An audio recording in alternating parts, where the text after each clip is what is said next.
Hey, this is Olivia Perriott with WiredTapMusic.com. This month's feature band is Agent Ribbons. I got to hang out with them for 2 days in Sacramento. I spent the night. It was awesome. Kinda have to say I might have partied more than taken footage. Whoops, but I had a good time at least. And their music has enraptured me. I love it. Making this video, I kept getting chills and goosebumps, so it's always a good sign. Anyways, you should check it out. They're awesome. They're from Sacramento. You should know this band if you don't already. Bye.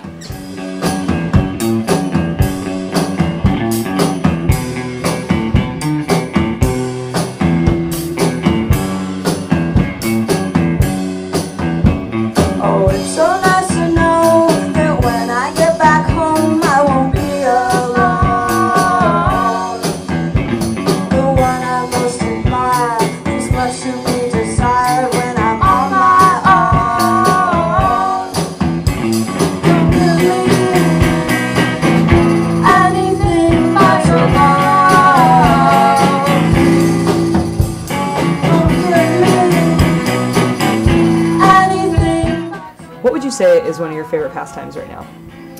I spend a lot of time walking around because we don't really make a lot of money, and I can't spend, so I try not to spend too much, but you came to Sacramento with us and it's just like really ambient, so, and I actually pretty much write all of my lyrics while I walk. And then I read a lot. I generally go through like at least one book every 2 weeks. I love making jewelry and doing beadwork. I'm really into like punk rock movies or movies with like girl bands in them, so I try to like research those, or just interesting movies made by women, really. Cool. Yeah. Same with music. Like I do like my own fun research with that stuff, I guess. What would you say is something you're really obsessed with right now? I really love Paris and like the 1880s. I'm really obsessed with the movie Grey Gardens, and anyone that knows me like knows about that. And we actually have a song on our upcoming album called Grey Gardens.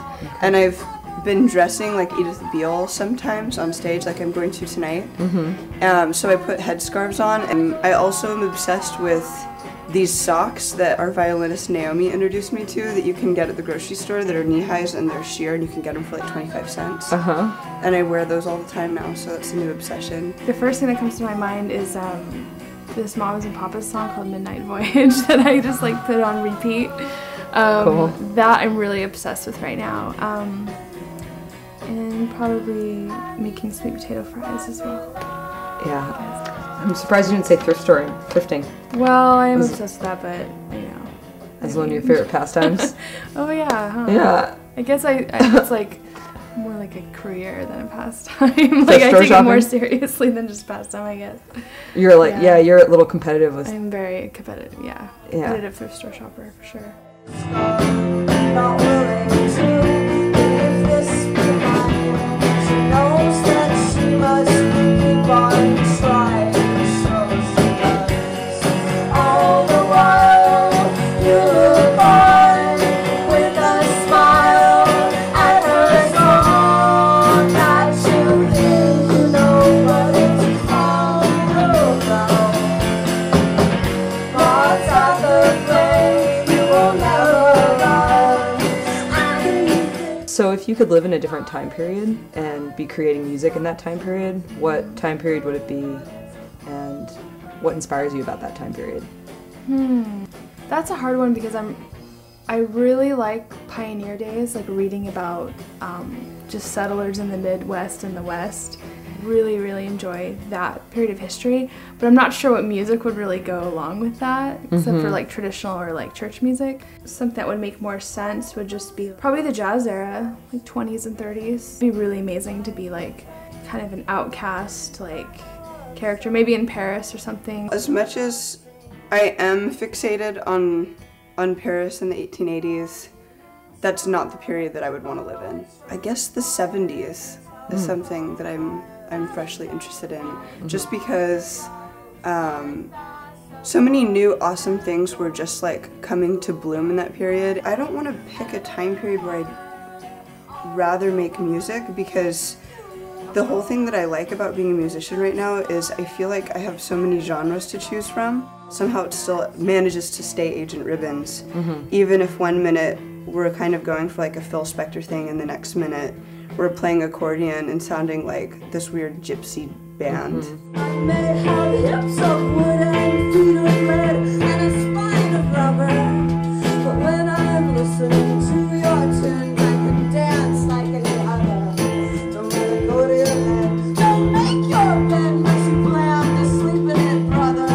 It's no mystery, you got nothing on me, so give my regards to your mother.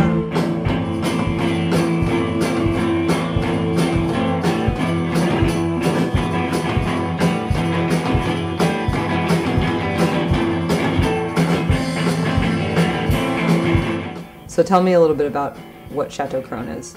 Chateau Crone is this housing idea that Natalie and I came up with, and it's basically just a large house that will be inhabited by mostly women, and just for when you're older and you don't want to live like a complacent lifestyle, you can go there and bring your kids, dogs, whatever, and whatever artistic dreams you have, and have a place to go, basically.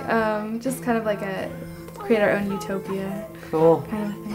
One of the original ideas for Chateau Crone came about when my idol Dame Darcy, the comic book artist, stayed at my house, and we were brushing our teeth in the bathroom, and she's kind of nutty and just says whatever's on the top of her head.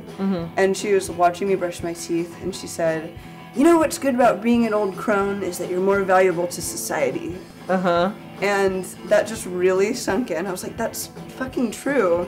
But nobody ever treats it that way. It's like, once you start getting all wrinkled and ugly, you're expected to try and maintain your physical appearance and stay beautiful. And if you're not, then you're less valuable to society. Right. And I'm kind of a self-conscious person that I just want to isolate myself from people who are ever going to make me feel that way, and surround myself with like a tribe of good people who want to help each other, like raise kids or just be a family, so that you don't feel like you have to find your life partner. Because sometimes you will and sometimes you won't, and people will pass in and out of your life, but your friends are what you should really depend on long term. And there's never been a setup, or there hasn't been a setup since like the Native Americans, where you feel okay doing that. And it's not considered some cheesy like hippie commune, you know? Totally.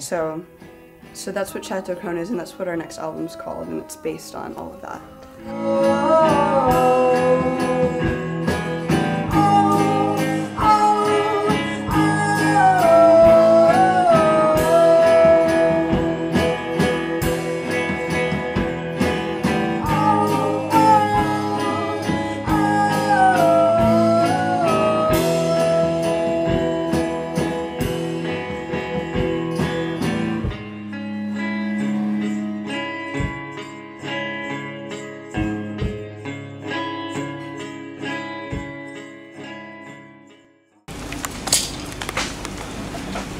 See how this